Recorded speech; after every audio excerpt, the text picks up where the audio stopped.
All right, it's Wednesday morning of the first week of the campaign, and we're back with Curse of Politics. Good morning, Jenny. Good morning, Scott.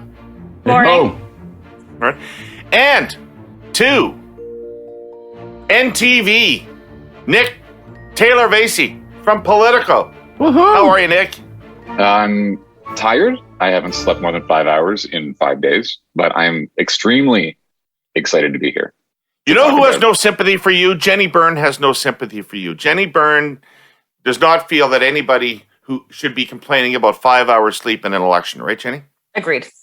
Well, you know what's crazy? Because I'm talking to 3 people who've done this for weeks on end. I don't understand you people. I need my bed. And this is a comfortable bed that you see behind me, but it's not mine. And it's only been 10 days. So I know, I recognize I'm a wuss. And I do enjoy talking to people, out in the world, but. Well, I don't understand, Nick?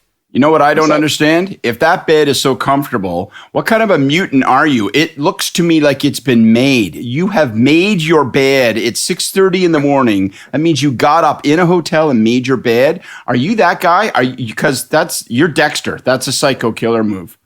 I didn't actually make the bed. I just didn't interrupt it at all. I died for 5 hours. Well, I once had a bus of 30 kids from Calgary go to Saskatoon for a by-election, and we stayed at a place called the Travelier Motel, and 30 rooms for 3 nights came to $833.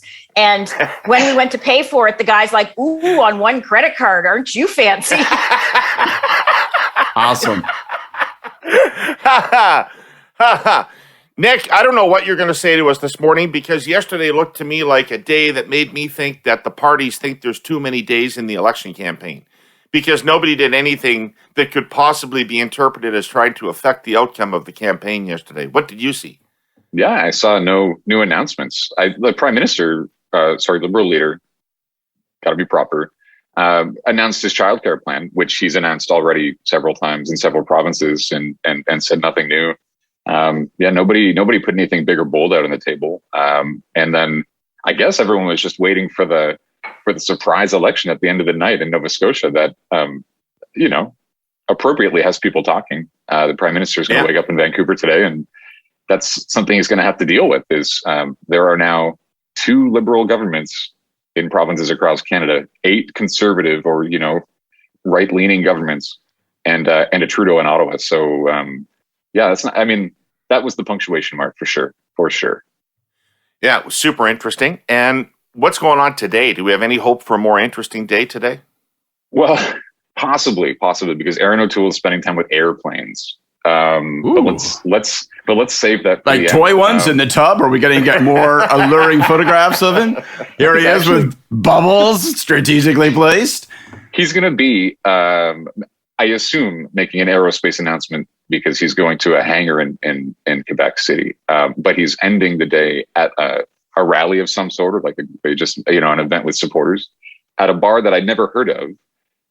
But the words 737 are in the name, and it turns out it's a bar that has a backdrop of a converted 737 Boeing jetliner.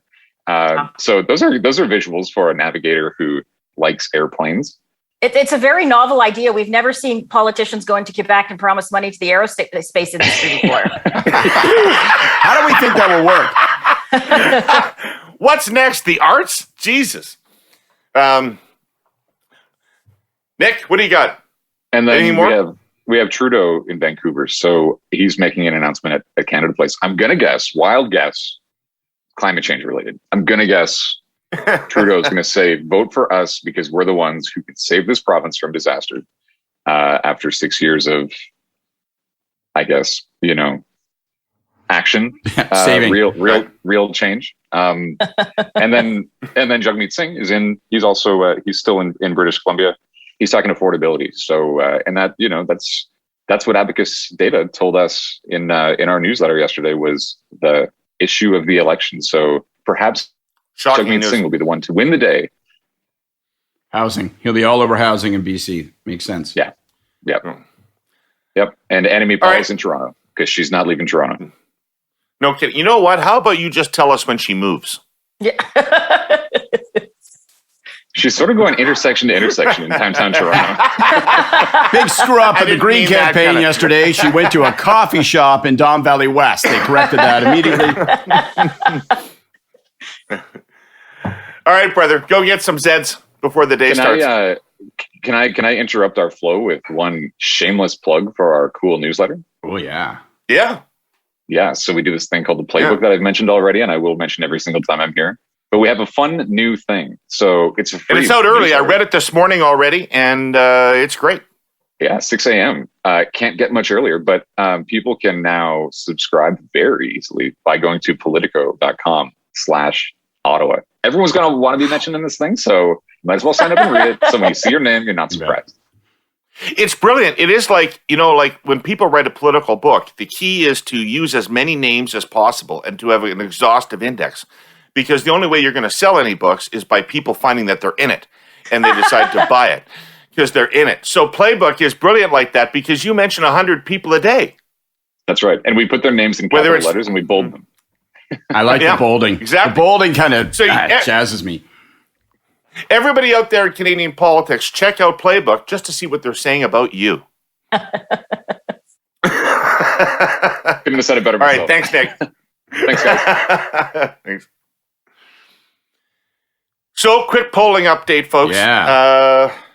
Quick polling update. We are nationally at 34.3 Liberal, rounded down to 34. 30.6 Conservative, rounded up to 31. 21 NDP. 4 Green. 3.7 People's Party, Jenny.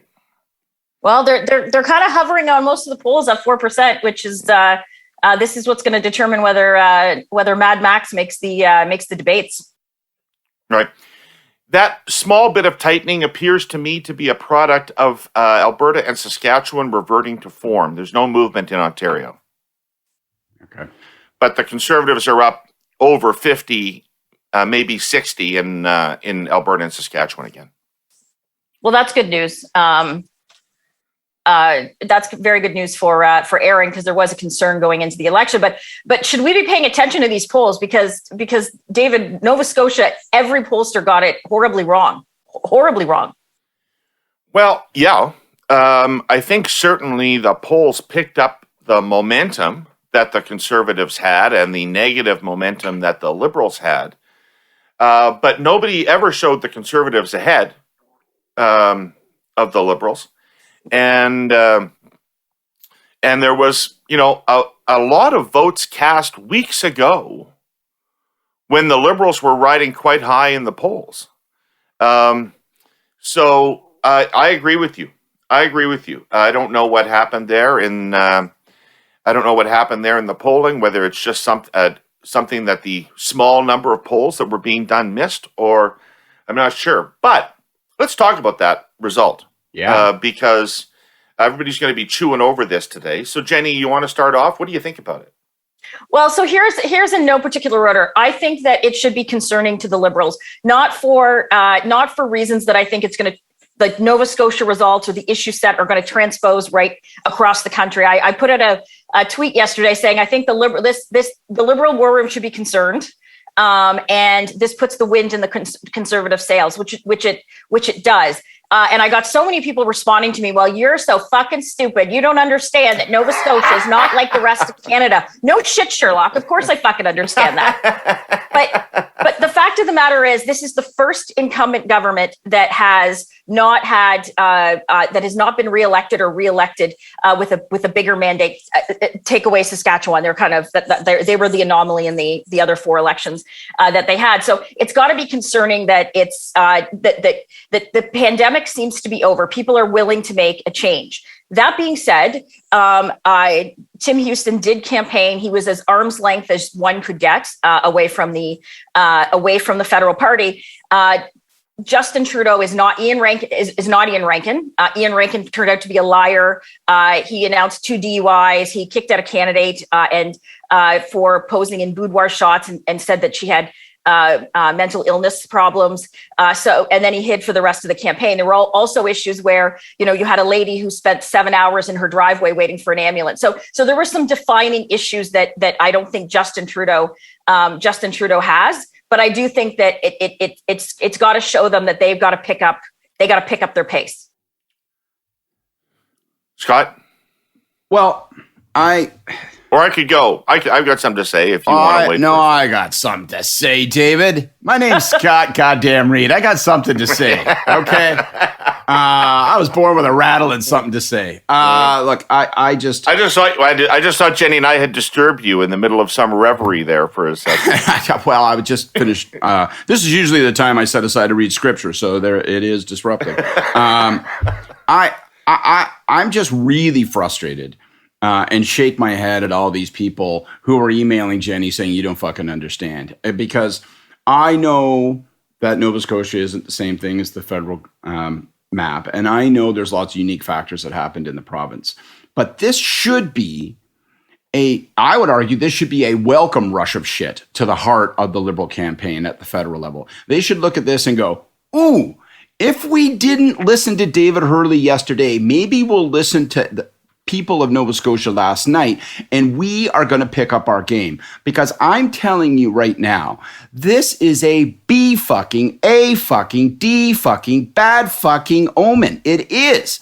And yes, there's all sorts of unique factors, but the principal reason it's a bad omen is you've got a Liberal branded government soaring high in the polls because of their management of the pandemic, calling an election, and then offering not much about why they want to be reelected, other than they did a good job in managing the pandemic and they would like to continue on. We'd like you to thank us very much for the job we've done with your votes. And that smells and feels a lot like the federal Liberal campaign, which we've been warning for weeks that it shouldn't start that way. And it feels how it started. Yesterday was a complete non-day from the Liberals. Complete. You said everybody had a non-day. I don't know. O'Toole had the GST holiday. You can hate or like that policy, but it's a clear policy. It's going to have some traction with people. You got Singh in BC talking about forest fires and the need to focus on the forest fires and not on politics, sounding civically minded, sounding publicly minded, sounding properly focused on people. And the Liberals they didn't have anything to say. And they did exactly what you told them. They did exactly actually what you told them not to do. They went on childcare all day. Yesterday, yeah. And they're campaigning. I mean, I think the thing that I was really thinking about last night is if you look at it, what the Liberals are doing is they are campaigning for a majority in August and September, arguing they need it because of the budget they introduced in March. And I don't think that's a winning hand. They've got to take this omen from Nova Scotia and say, the message here is get focused on the future. Have a sharp offering, make certain that there's a wedge between yourself and the NDP, and make certain that you're better. Because right now it's too soft, it's too assuming, and I don't like the way it's headed. Yeah, for sure. So a couple of things from me, one of which is everybody I talked to in Nova Scotia says that the Houston people ran a tremendous campaign, that it was strategically smart and it was disciplined in its execution. And the execution was outstanding, including the advertising done by friend of the pod, Dennis Matthews. So a shout out to Dennis. Yeah. Big shout out to Dennis. And he was helped by his colleague. He was helped by his colleague at Enterprise, David Tarrant, who I've worked with through different iterations of conservative politics for the last 20 years, and is an extremely talented guy as well. Right. So they ran an excellent campaign, and that was obviously not true of the incumbent. Second thing, though, is a lesson, I think, for the Conservatives. I agree with everything that you've said. Don't disagree with anything, and I'm not trying to make this in any way trying to turn this into a silk purse for the Liberals. But there's a message here for the Conservatives too, I think, and that is that the Liberals were kicked to death by the NDP and the Conservatives on two issues. There were two issues in this election campaign. In rural Nova Scotia, the election was about healthcare and access to a primary physician and access to decent hospital services. In Halifax, the issue was housing. Yep. So not only did the two opposition parties pick up on those issues, identify them, cost of living issues, pocketbook issues, and identify them. They had seemingly bold prescriptions for them. So the NDP ran on rent controls, permanent rent controls in Halifax. Liberals had no answer to that in Halifax. The Conservatives ran on almost doubling the provincial deficit by a massive one-time injection of money into the healthcare system to solve these problems. And the Liberals had no answer for that. But those were big game-changing ideas in both places that that put a spotlight on what the incumbent government was not doing in those areas. I haven't seen yet those kinds of policies out of the opposition parties yet. Yeah. Look, I think there's lots of lessons for the opposition here, and in that sense, and it's happened really early in the federal campaign. So there's lots.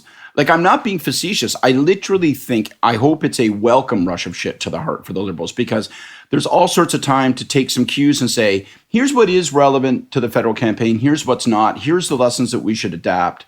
And I just like, I look at where they're at and I think, there's all sorts of reason to make adjustments. But the number one thing is maybe you want to go out in public and say, don't panic, no big deal. But behind the scenes, panic. Fucking panic. Look into your heart and say, maybe I should be making some change. Maybe this isn't a good sign. Like, don't bullshit yourself and go, it means nothing. This thing that's bad means nothing. Only the things that would be good mean something. Pay attention to this and say, all right, let's learn, let's adjust, and let's do it now, not with 9 days left in the campaign. Well, because it broke late in Nova Scotia, right? You can't wait for 9 days. It broke late in Nova Scotia. The Liberals tried to say something about rent control in the last week, and who gives a shit what they had to say about it by that point, right? Yeah. Yeah. Jenny, how big is David Tarrant? I've never met him in person. Every time I see a photo of him, he fills the whole Twitter screen. Like, he looks like he looks like a wrestler from 1986. I expect him to grab the Iron Sheik and toss him out of the ring. He looks like a big guy, big, strong guy. Well, listen, I'm 5'0", so everybody's fairly tall to me. I'd say David's probably about 6'2", 6'3". Yeah, he looks like he's got frying pants. I'll take him. Yeah, I'll take him. Fuck that guy. I'll take him.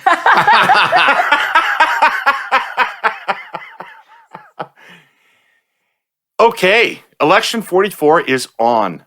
The campaigns have kicked off. You've heard the opening speeches, judged the initial ads, and maybe, just maybe, you're casting a skeptical side eye on some early campaign commitments. Because there's promises, and then there's following through on those promises. Our presenting sponsor, TELUS, doesn't just talk the talk that good business and doing good are inextricably linked. They make it so. Their Connecting for Good portfolio of programs, there's 4 of them, create meaningful change by bridging digital divides and ensuring Canadians in need get access to TELUS's world-leading technology. TELUS Internet for Good provides 200,000 low-income families in BC, Alberta, and Quebec high-speed broadband internet for only $9.95 a month. TELUS Mobility for Good gives 20,000 youth transitioning from foster care a free smartphone and fully subsidized 3 gigabyte data plan for 2 years. TELUS Tech for Good helps differently abled Canadians facing challenges using smartphones and tablets with customized tech solutions that help them live more independently. And TELUS Health for Good provides mobile health clinics to bring primary care to people in need living on the streets in urban centers across Canada. And on top of that, there's the $1.3 billion in time, value, and financial support that the TELUS team has contributed since the year 2000. All of which adds up to TELUS being the most giving company in the world. You can find out more about it all at telus.com/connectingcanada. Hey, one of the things we didn't get to pick up on yesterday that's kind of interesting is this alleged, undenied by anybody, reported truce between Ford and Trudeau for the purposes of the election campaign. Last campaign, you'll recall, it was a forced truce because Andrew Scheer said, I couldn't possibly have Doug Ford around. I've got to carry this campaign on my own shoulders. And Trudeau campaigned against Doug, so that's the opposite of a truce. Yeah, exactly. But it's seeming less like a truce than like a true gentleman's agreement, because the story out of Queen's Park now is there's two Tory MPPs who have not been vaccinated, have not shown, I guess, the Premier's office proof of vaccination. And there was a report out late last night that said that Ford has given any MPP till Thursday to prove that they have been at least vaccinated. They have been vaccinated once, which seems to be playing into the Liberals' attack on the Conservatives and whether their candidates are vaccinated or not, which seems to be going nowhere. I'm not saying it won't, but it's the whole thing is falling flat. So it's almost like it's less of a truce and more of a gentleman's agreement. Well, it probably ties in with what they want to do, Jenny, because I had a conversation last week with a senior Ford operative who was basically telling me that their view is that Ontarians want to err on the side of caution and that Ontarians are full on protect people at all costs. And that's where the Ford government wants to be politically. And so making a show about these two MPPs, that's the message they, I think, want to be delivering. Am I correct about that? It seems to be. I think it's very deliberate. I've heard from people in the Ford government that's exactly what they say their numbers are showing them. We don't have to belabor COVID politics. Everyone kind of knows where I stand in terms of that. But it's funny. I know there was some back and forth in terms of the boomers and the fact that in this elect, what we talked about yesterday, the fact that the 50 plus are firmly kind of in the liberal in the liberal camp now. And I know someone tweeted out, and I noticed that Frank Graves liked the tweet, and it basically was the person like, "Is this because of COVID policies? Is this because of lockdowns? Because the boomers are more apt to support these policies than people that are younger." So still mobile. I assume that with Frank liking that, it must indicate that that's his feeling or that's what his numbers are showing. People like you terrify me. You're those people that notice what I have and what I haven't liked. I gotta be more careful because I'm dropping breadcrumbs right to all the evils of my life.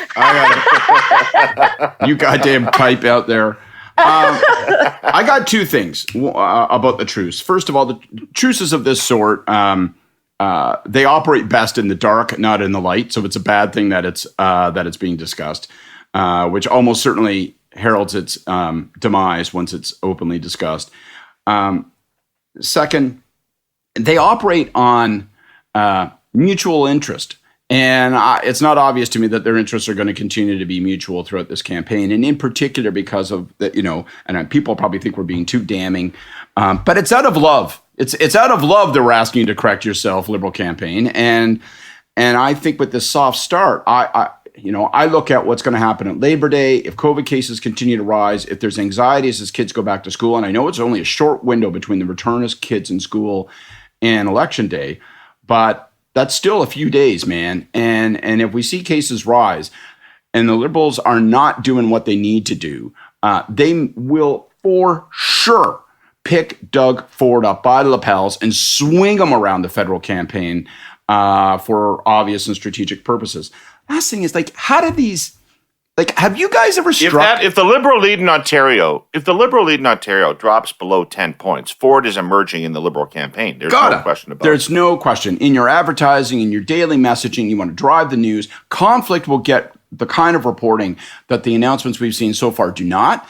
And you got to use that to your advantage if that's what you need to do. But have you guys ever struck a truce? I've never been a truce maker. How does this happen? Did Jamie Wallace and Katie go to Bar Isabel and after 2 drinks they said, well, here, we'll come to this corner on Tuesday and you go to that playground on Wednesday? How do these truces get made? I know I'm supposed to be the 905 is the DMZ. Yeah, how people report these things as though it's just natural that they struck a truce. I don't know. Did they have seconds meeting for 2 months negotiating the terms, and then they had a scroll that they signed one night? I think a lot of this stuff is exaggerated and hyperventilated. Since Confederation, owning a home has been part of the Canadian dream. For most people, that dream is much more than just a monthly mortgage payment. A home is where we create our fondest memories and where we can truly be ourselves. For too many, especially young adults, that reality is out of reach, and it's getting worse. The good news is our original sponsor, the Ontario Real Estate Association, or REA for short, has a plan to save the Canadian dream of home ownership. It includes lowering costs for first-time buyers, ending money laundering in the real estate market, and cutting years of red tape that is standing in the way of more affordable homes for families. The OREA plan will lay the foundation for a future where all people can find a place to call home. When we support the dreams of all of us who want to own a home, we're building healthier families, stronger communities, and a safer, more secure future for all. Read their plan at orea.com/affordable homes. All right, what's your curse of the day? Go, Jenny. You guys go. Jesus, you guys go first. Well, I'm going to stick to form. My curse of the day is everybody that's going to come out today saying that Nova Scotia doesn't matter. I don't give a shit if it turns out not to matter. It could matter. It should matter. So don't, if you're on the Liberal campaign, wander around and say to everybody, no panicking, no worrying, this doesn't matter. Worry about it, think about it, be better, force it to be an event that you learn from. And for everybody else in the press gallery that sort of smugly corrects everyone and says, oh, it's Nova Scotia. If anything, if you take a look at how Houston positioned himself, he was actually on the progressive side of the equation. And as a consequence, this is an endorsement of the Liberal approach, and perhaps it actually cuts against the grain of what O'Toole is offering. Blah, blah, fucking blah. You're not as smart as you think. You're not making a good point, and you're not right. So shut the fuck up.